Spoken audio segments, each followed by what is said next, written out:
నమస్కారం HDV news కి స్వాగతం. నేను స్వప్న. ముందుగా హెడ్లైన్స్ చూద్దాం.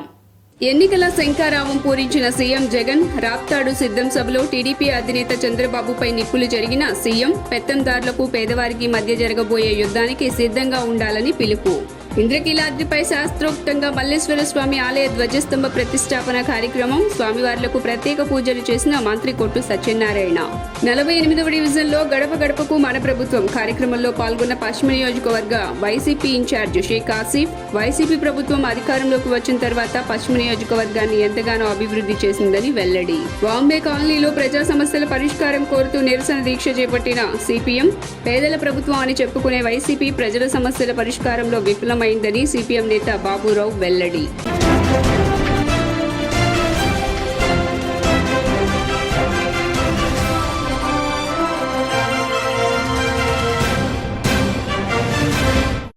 ఇక డీటెయిల్స్ చూస్తే రాప్తాడు సిద్ధం సభలో ఏపీ రాష్ట్ర ముఖ్యమంత్రి వైఎస్ జగన్మోహన్ రెడ్డి ఎన్నికల శంఖారావం పూరించారు.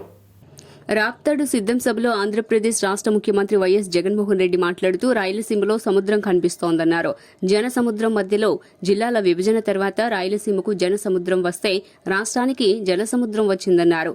రాయలసీమ గడ్డకు రాయలసీమ బిడ్డకు మీ జగన్ నిండు మనసుతో అభివాదం చేస్తున్నాడని తెలిపారు. 2024 ఎన్నికల్లో జరగబోతున్న ఈ యుద్దం రెండు సిద్ధాంతాల మధ్య. ఇది కేవలం ఎమ్మెల్యేలు ఎంపీలను ఎన్నుకునే ఎన్నిక కాదు. 5 ఏళ్ల కాలంలో ఇంటింటికి మన ప్రభుత్వం అందించిన సంక్షేమం, అభివృద్ధికి డ్రామాలాడే చంద్రబాబు యుద్ధానికి మీరు సిద్ధమా అని పిలుపునిచ్చారు. వేద మంత్రాలు, మంగళ వాయిద్యాలు, శివనామ స్మరణతో బెజవాడ ఇంద్రకీలాద్రి మారుమోగింది. విజయవాడ ఇంద్రకీలాద్రిపై కొలువుతీరిన శ్రీ దుర్గామల్లేశ్వర స్వామివారి ఆలయ పునఃప్రతిష్ఠ, దేవాలయ ధ్వజస్తంభ ప్రతిష్టాపన కార్యక్రమాన్ని అంగరంగ వైభవంగా నిర్వహించారు. మంగళ వాయిద్యాలు, ఋత్వికుల వేద మంత్రోచ్చరణల నడుమ ఆలయ పునఃప్రతిష్టాపన కనుల పండుగగా నిర్వహించారు. ఆలయ స్థానాచార్యులు శివప్రసాద్ శర్మ, వైదిక కమిటీ సభ్యుల పర్యవేక్షణలో ఉదయం గణపతి పూజతో ఆలయ పునఃప్రతిష్టాపన కార్యక్రమానికి శ్రీకారం చుట్టిన ఋత్వికులు వేద మంత్రాలతో ఆలయ ధ్వజస్తంభ పునఃప్రతిష్టాపన క్రతువును కనుల పండుగగా నిర్వహించారు. రాష్ట్ర ముఖ్యమంత్రి శ్రీ వైఎస్ జగన్మోహన్ రెడ్డి గారి సంకల్పంతో రాష్ట్ర వ్యాప్తంగా ఉన్న ఆలయ వ్యవస్థ అన్నీ కూడా పునరుద్ధరించి దేవాలయాలన్నింటిలో కూడా ఆ భగవంతుడు అన్ని రకాలుగా కూడా ఆశీర్వాదాలు ఇవ్వాలనే సంకల్పంతో విజయవాడ ఇంద్రకీలాద్రిపై వెలిసి ఉన్న మల్లేశ్వర స్వామి వారు, దుర్గాంబ అమ్మవారు వారు కొలువై ఉన్నారు. 1000 సంవత్సరాల క్రితం ఇక్కడ మల్లేశ్వర స్వామి వారి దేవాలయాన్ని ఆనాడు రాజుల కాలంలో నిర్మాణం చేయడం జరిగింది. కాలక్రమేణా ఇక్కడ ఆలయం భిన్న మల్లేశ్వర స్వామిని బయటికి తీసి మళ్ళీ ప్రతిష్ఠ చేద్దాం అనుకుంటే 50 అడుగుల వరకు వెళ్ళారు. దాని మూలం ఏంటో కనుక్కోలేకపోయాం. ఇంతటి టెక్నాలజీ ఉన్న ఈ రోజుల్లోనే మరి ఇంత మనం అది మూలాన్ని కనుక్కోలేకపోయామంటే మరి 1000 సంవత్సరాల నాడు ఆ పరమేశ్వరుడు, ఆ మల్లేశ్వర స్వామి వారి ప్రతిష్ట ఎంత అద్భుతంగా జరుపుంటారో అని అక్కడితోటి స్వామికి మరి క్షమాపణలు చెప్పి ఆ స్వామివారిని అలాగే ఉంచి స్వామివారిలోని అంటే కళలన్నీ కూడా బాలాలయంలో నిక్షిప్తం చేసి ఈ ఆలయాన్ని రెడ్డి గారు 70 కోట్లు ఇచ్చినటువంటి దాంట్లో ఈ శివాలయాన్ని మేము ఈరోజు మొత్తం అంగరంగ వైభవంగా పూర్తి చేసి ఈ రోజున ఎంతో వైదిక పరంగా, శాస్త్రపరంగా వారందరూ కూడా చేసినటువంటి పూజా ఫలితంగా ఈ రోజున మల్లేశ్వర స్వామి వార్ల దేవస్థానాన్ని అందరూ ఇక్కడ ఉన్నటువంటి విజయవాడలో ఉన్నటువంటి భక్తజనులందరూ, అదేవిధంగా రాష్ట్రంలో ఉన్నటువంటి భక్తజనులందరూ కూడా ఎదురు చూస్తున్నారు. ఎప్పుడు ఈ శివాలయాన్ని మనం దర్శించుకోవాలి, స్వామివారిని దర్శించుకోవాలి అని చెప్పని కూడా ప్రతి ఒక్కరు కూడా ఎదురు చూస్తున్నారు. ఈ రోజున మేమందరం కూడా ఇంద్రకీలాద్రి పర్వతంపై కనకదుర్గ అమ్మవారి సన్నిధానంలో మల్లేశ్వరుడిగా వెలిసినటువంటి పరమేశ్వరుని యొక్క ఆలయాన్ని నిర్మాణం సంపూర్ణం చేసుకోవడం, ధ్వజస్తంభ ప్రతిష్ట మరియు గణపతి సుబ్రహ్మణ్య స్వామి, చండీశ్వరుడు, కాలభైరవ ప్రతిష్ట, నందీశ్వరుని యొక్క ప్రతిష్ట, ఈ కార్యక్రమాలన్నీ ఈ సమయంలో జరగడం చాలా సంతోషాన్ని ఇస్తోంది. ఇది ఒక పూర్వజన్మ సుకృతమని, స్వామి అమ్మవారి యొక్క అపారమైన కరుణ మా అందరిపైన ఉండడం వల్లనే ఈ కార్యక్రమం సాధ్యమైందని. జై దుర్గా భవాని. శ్రీ దుర్గా మల్లేశ్వర స్వామి వారి దేవస్థానంలో ఎంతో కాలంగా మనం ఎదురు చూస్తున్న ఈ యొక్క మల్లేశ్వర స్వామి ఆలయం పునర్నిర్మాణం పూర్తి చేసుకుని ఈ రోజున అమ్మవారి ఆలయంలో ఉన్న ఈ మల్లేశ్వర స్వామి ఆలయాన్ని ప్రతిష్టా కార్యక్రమాలు అంటే గణపతి, సుబ్రహ్మణ్యుడు, అట్లాగే ధ్వజస్తంభం, శిఖర ప్రతిష్ట, అట్లాగే చండీశ్వరుడు, కాలభైరవుడు ఇవన్నీ కూడా ప్రతిష్ట చేసుకొని ఇవాళ తదనంతరం కుంభాభిషేకం కూడా చేయడం జరుగుతుంది.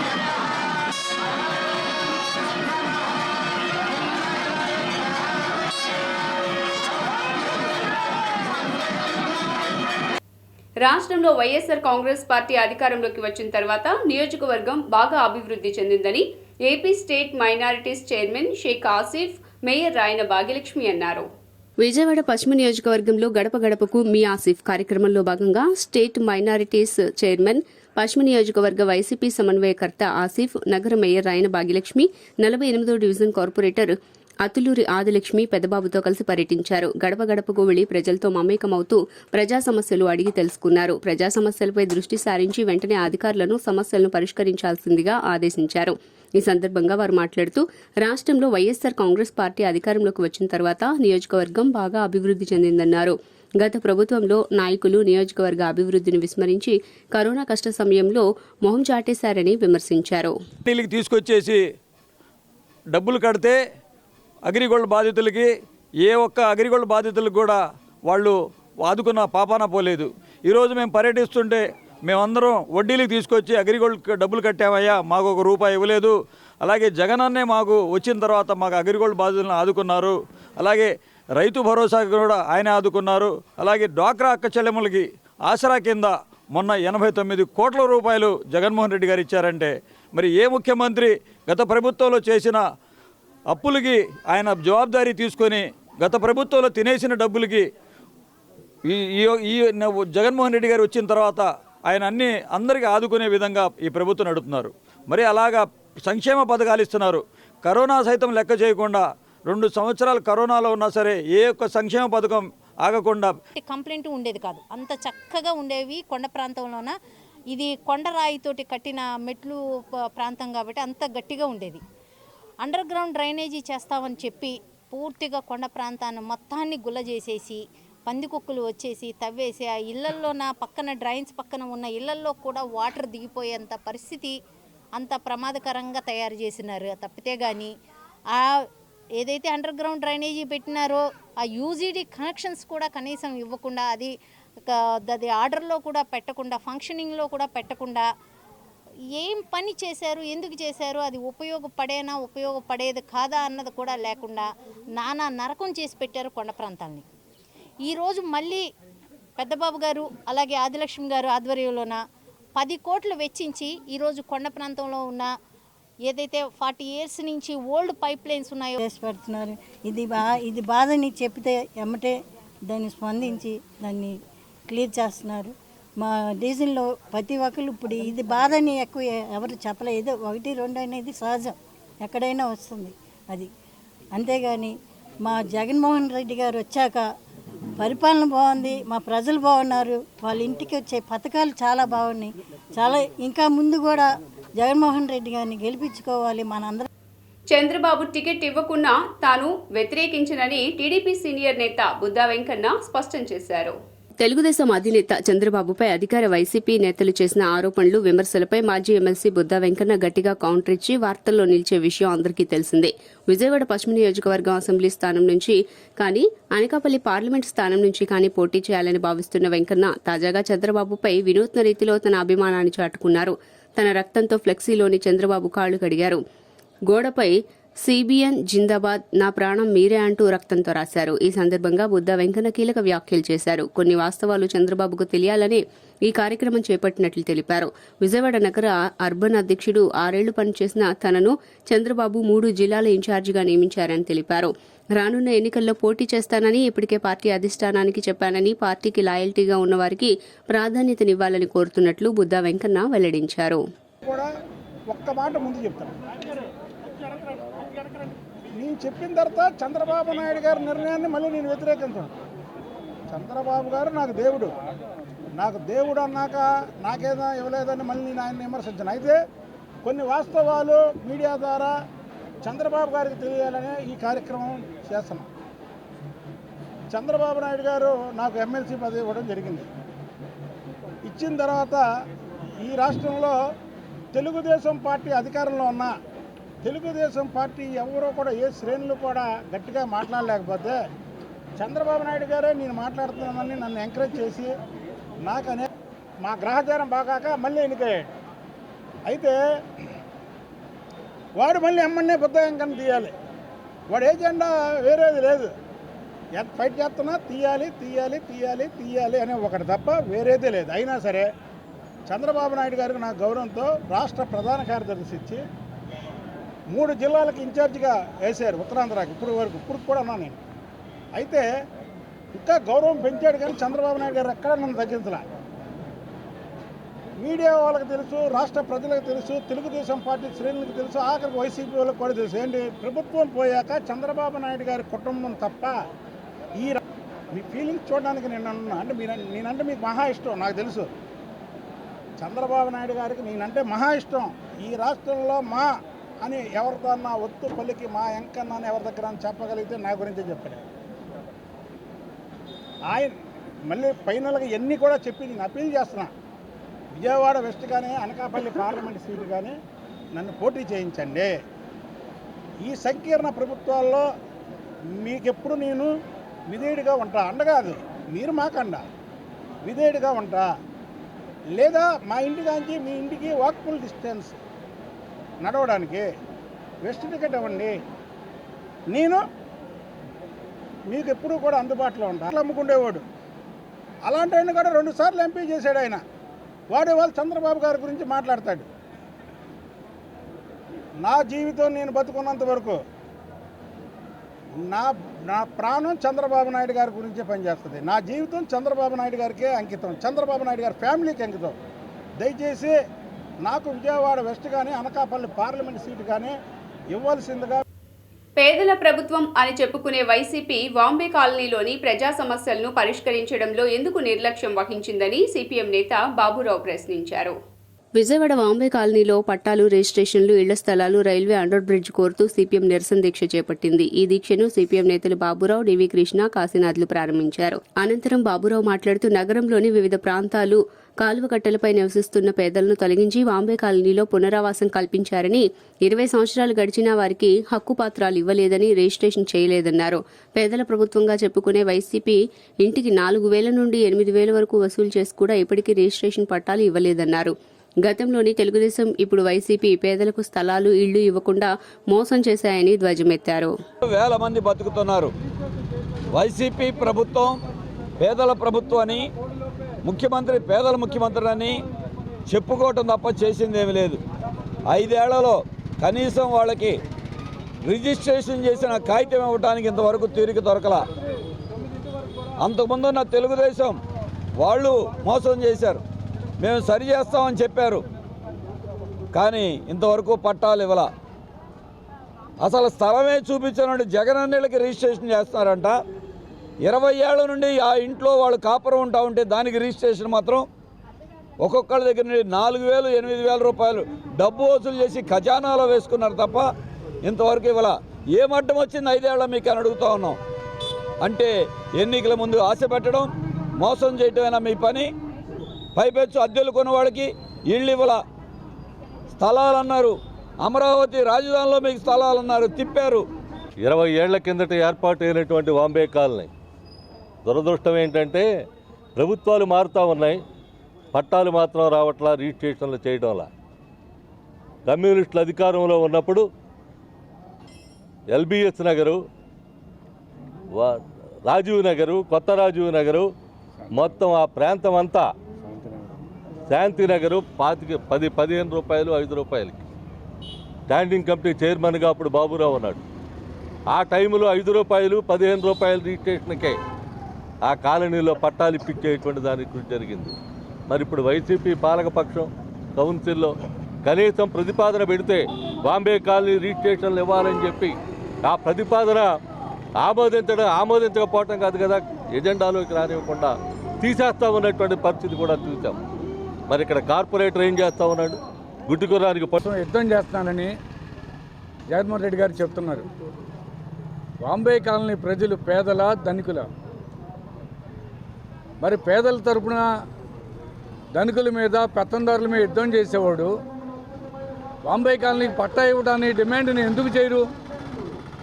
అదే నిజమైతే మీ వైఖరి ఏంటో అంగన్వాడీ ఆశా మున్సిపల్ కార్మికుల ఆందోళన.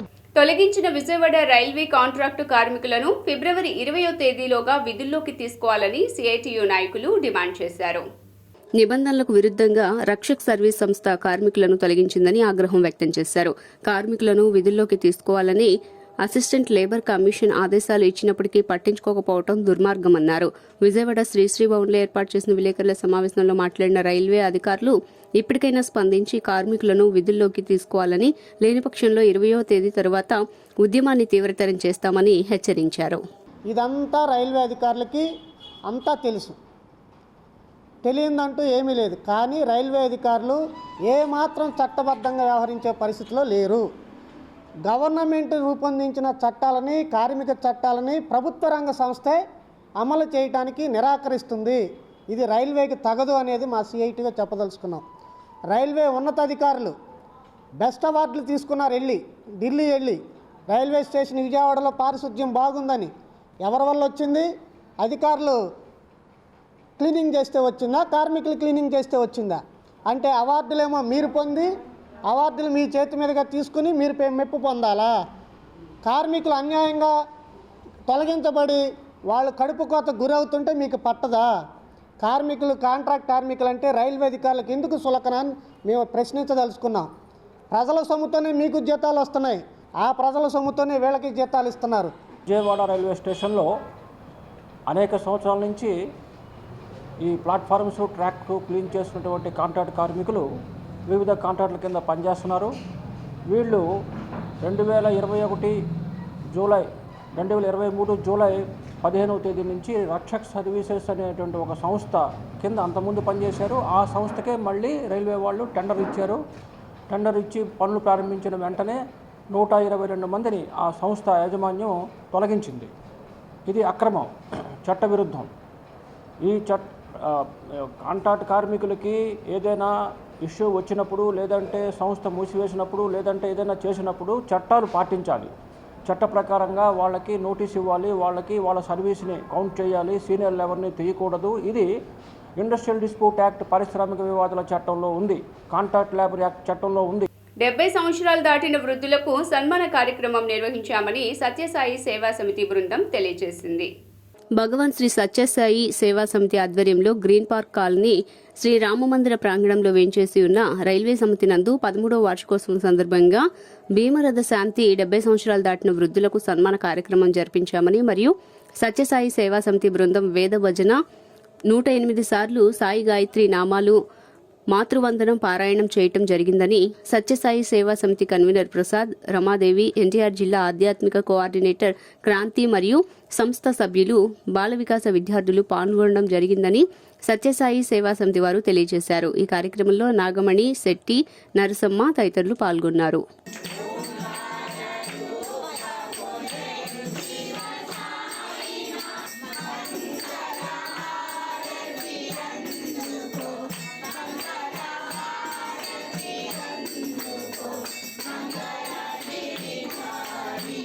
ఈ నెల 25వ తేదీన నిర్వహించనున్న ఏపీపీఎస్సీ గ్రూప్ 2 పరీక్ష వాయిదా వేయాలని సిపిఐ రాష్ట్ర కార్యదర్శి రామకృష్ణ డిమాండ్ చేశారు.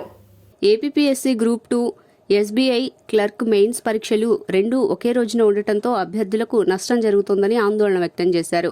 కాగా 6 ఏళ్ల తర్వాత ప్రకటించిన గ్రూప్ 2 పరీక్ష, ఎస్బీఐ పరీక్షలు ఒకేసారి వచ్చాయని, కాబట్టి ఏపీపీఎస్సీ అధికారులు తక్షణమే స్పందించి పరీక్షను వాయిదా వేయాలని సూచించారు. ఎన్టీఆర్ జిల్లా ఇబ్రహీంపట్నం పవిత్ర సంగమం ప్రాంతంలో మృతదేహం కలకలం రేపింది. స్థానికుల సమాచారం మేరకు ఎస్డీఆర్ఎఫ్ సిబ్బంది రంగంలోకి దిగి కృష్ణానదిలో జల్లెడ పట్టారు. ఈ బలగాలు కృష్ణానది మధ్యలో మృతదేహాన్ని గుర్తించాయి. ఈ సందర్భంగా ఎస్డీఆర్ఎఫ్ సిబ్బంది ఆ మృతదేహాన్ని బయటకు తీసుకువచ్చేందుకు ప్రయత్నిస్తున్నాయి. ఈ మేరకు ఇబ్రహీంపట్నం పోలీసులు కేసు నమోదు చేసుకుని దర్యాప్తు ప్రారంభించారు.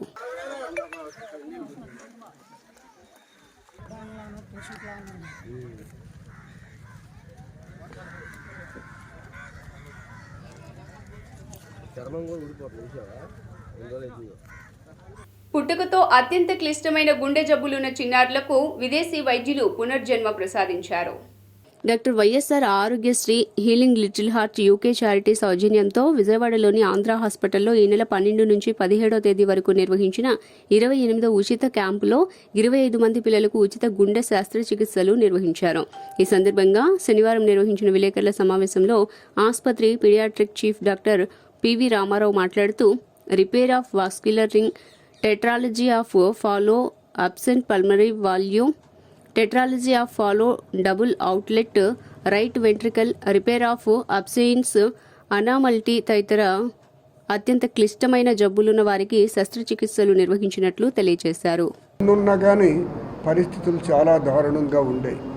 కాకపోతే మాకు అదృష్టం కొద్దీ చదువు వచ్చింది కాబట్టి కావాల్సిన డబ్బులు వచ్చి మీద పడ్డాయి. వరుసన అంటే మేము చదువుకొని 10 రూపాయలు సంపాదిస్తే 10 రూపాయలు తీసిపోయి ఇన్వెస్ట్ చేసాం. మేమందరం ఇక్కడ కానీ అమెరికాలో కానీ మేము ఇన్వెస్ట్ చేసి సంపాదించాం కోట్ల రూపాయలు. అంతేగాని పేషెంట్ల దగ్గర సంపాదించిన రూపాయలు కాదు ఇది.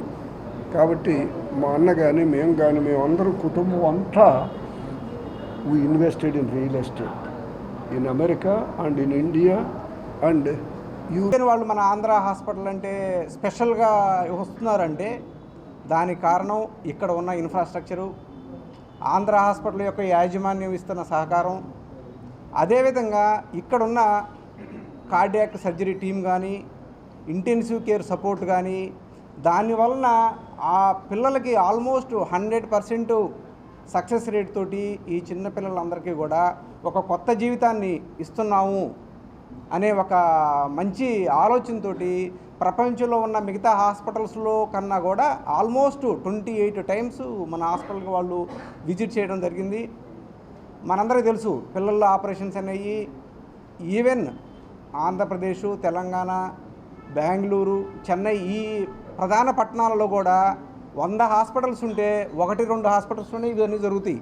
99 హాస్పిటల్స్లో ఈ ఇంత కాంప్లెక్స్ సర్జరీస్ ఎవరు చేయరు. ఈవెన్ అడ్వాన్స్డ్ ఫెసిలిటీస్ ఉన్న హాస్పిటల్ అది ఆ విషయం మీ అందరికీ తెలుసు. ఎస్పెషల్లీ ఏంటంటే ఇక్కడ ఈ చాలా ప్రత్యేకమైనది. సో ఇప్పటిదాకా మేము ఏమనుకుంటున్నాం అంటే ఏదైనా చేయొచ్చు, చాలా వరకు చేస్తూనే ఉన్నాం. అంటే ఇప్పుడు క్యాంప్లోకి వచ్చేటప్పటికి వాళ్ళు ఒక 20-25 చేస్తున్నా సరే ఇన్ బిట్వీన్ మేము వచ్చేటప్పటికి ఒక క్యాంప్కి మధ్యలో 150 నుంచి 200 ఆపరేషన్లు అయితే చేయగలుగుతున్నాం. బట్ ఇక్కడ ఏంటంటే సర్టెన్ డిసీజెస్ అంటే ఎలా ఉన్నాయంటే ఎక్స్ప్లెయిన్ చేయాలన్నా, ఈవెన్ కార్డియాక్ సర్జన్స్కి ఎక్స్ప్లెయిన్ చేయాలన్నా సరే అంత కాంప్లెక్స్ ప్రాబ్లం. అంటే కాంప్లెక్స్ ప్రాబ్లం ఎలా అంటే హార్ట్ అనేది ఒక ట్విస్ట్లా అయిపోతే ఈ ఛాంబర్ నుంచి ఆపోజిట్ ఛాంబర్కి ఒక కనెక్షను, ఆపోజిట్ ఛాంబర్ నుంచి అదర్ ఆపోజిట్కి ఒక ఛాంబర్ కనెక్షను, అక్కడ నుంచి హార్ట్కి వెళ్ళే బ్లడ్. మాజీ మంత్రి సెంట్రల్ వైసీపీ సమన్వయకర్త వెల్లంపల్లి శ్రీనివాస్ 59వ డివిజన్ అజిత్ సింగ్ నగర్ చర్చిలో ఎమ్మెల్సీ రుహుల్లోతో కలిసి ప్రత్యేక ప్రార్థనలు నిర్వహించారు. ఆయనకు క్రైస్తవ మత పెద్దలు ఘనంగా స్వాగతం పలికి ఆశీస్సులు అందజేసి సత్కరించారు. ఈ సందర్భంగా ఆయన మాట్లాడుతూ నియోజకవర్గ ప్రజలందరికీ సేవకుడిగా ఉంటానని తెలిపారు. లోక రక్షకుని ఆశీస్సులు వైసీపీ ప్రభుత్వంపై ఉండాలని ప్రార్థించారు. ఇక్కడ చేసిన అందరికీ కూడా మా తల్లిదండ్రులకి కూడా నా హృదయపూర్వక నమస్కారాలు. ఏదైతే ప్రతి ఆదివారం కూడా క్రమం తప్పకుండా ఈ చర్చికి రావడం, ఈ చర్చిలో భగవంతుని ప్రార్థించుకొని మీ అందరి కోరికలు నెరవేర్చే విధంగా పాస్టర్ గారి యొక్క ప్రార్థనలు, సంఘ పెద్దల యొక్క ప్రార్థనలతో ఎంతో మంచి చేయించుకుంటున్నారు మీరందరూ కూడా. ఆ చర్చ్ ద్వారా ఈరోజు మిమ్మల్ని అందరినీ కలవడానికి అడిగిన వెంటనే ఒప్పుకున్న సంఘ పెద్దలకి పాస్టర్ గారికి ప్రత్యేకంగా నా హృదయపూర్వక కృతజ్ఞతలు తెలియపరచుకుంటాను. మీ అందరి సహకారం, సహాయం, దీవెనలు కావాలనే ఈరోజు ఇక్కడ రావడం జరుగుతుంది. రానున్న తల్లి అంత బాగున్నారమ్మా. అదేవిధంగా ఇక్కడ మొదటిసారి మేము ఈ నమ్మకం పెట్టుకొని అమ్మగారు ఇక్కడ రావడం జరిగింది. నాకు కొత్త డీజిల్ ఉన్న అన్న అమ్మను నేను గెలిపించి జగనన్న గెలిపిస్తూ ఉంటారు. అదేవిధంగా మా అమ్మగారు గెలిపించి మంచి రాజకీయంలో మంచి పేరు తెచ్చింది. ఈ డీజిల్ అనేది చర్చ అనేది నాకు చాలా ఇంపార్టెంట్ అనేది. మా అమ్మగారు ఎంత పవిత్రంగా ఉంటారో ఈ చర్చి కూడా అంత పవిత్రంగా నేను చూసుకుంటానని, అదేవిధంగా మా కొత్తగా మమ్మల్ని నమ్ముకుంటున్నారు. తండ్రి, ప్రతి 5 ఏళ్లకు ఒకసారి ఎలక్షన్లు జరుగుతుంది. సమస్యలకు తెలుసు ప్రభువ. మా మధ్యలో ఉన్నటువంటి గొల్లపల్లి శ్రీనివాసరావు గారి కొరకు, వారి కుటుంబం కొరకై నీకు వందనాలు, స్తోత్రాలయ్యా. వైఎస్ఆర్సీపీ తరఫున. వార్తలు ముగించే ముందు హెడ్లైన్స్ మరోసారి. ఎన్నికల శంఖారావం పూరించిన సీఎం జగన్, రాప్తాడు సిద్ధం సభలో టీడీపీ అధినేత చంద్రబాబుపై నిప్పులు జరిగిన సీఎం, పెత్తందారులకు పేదవారికి మధ్య జరగబోయే యుద్ధానికి సిద్ధంగా ఉండాలని పిలుపు. ఇంద్రకీలాద్రిపై శాస్త్రోక్తంగా మల్లేశ్వర స్వామి ఆలయ ధ్వజస్తంభ ప్రతిష్టాపన కార్యక్రమం, స్వామివార్లకు ప్రత్యేక పూజలు చేసిన మంత్రి కొట్టు సత్యనారాయణ. 48వ డివిజన్లో గడప గడపకు మన ప్రభుత్వం కార్యక్రమంలో పాల్గొన్న పశ్చిమ నియోజకవర్గ వైసీపీ ఇన్ఛార్జ్ షేక్ ఆసిఫ్, వైసీపీ ప్రభుత్వం అధికారంలోకి వచ్చిన తర్వాత పశ్చిమ నియోజకవర్గాన్ని ఎంతగానో అభివృద్ధి చేసిందని వెల్లడి. బాంబే కాలనీలో ప్రజా సమస్యల పరిష్కారం కోరుతూ నిరసన దీక్ష చేపట్టిన సిపిఎం, పేదల ప్రభుత్వం అని చెప్పుకునే వైసీపీ ప్రజల సమస్యల పరిష్కారంలో విఫలమైందని సిపిఎం నేత బాబురావు వెల్లడి. HDV న్యూస్ ఇంతటితో సమాప్తం. తిరిగి వార్తల్లో మళ్ళీ కలుద్దాం. అంతవరకు సెలవు. నమస్కారం.